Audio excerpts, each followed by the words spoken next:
Hey everyone, in today's video I'll show you how to add a Visa gift card to your Onlyfans account. So let's get started.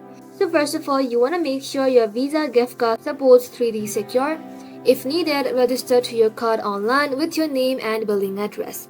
Now, go ahead and log in to your account by searching for onlyfans.com in your search bar and then log in to your account. Once logged in, go ahead and simply tap on More. Inside here, tap on Settings. And just like that, you'll then be able to find an option that says Payment Method.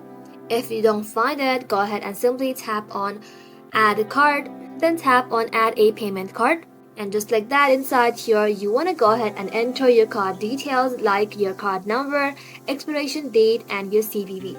If prompted, complete the 3D Secure authentication as well. Once added, you are ready to use your card for payments on OnlyFans.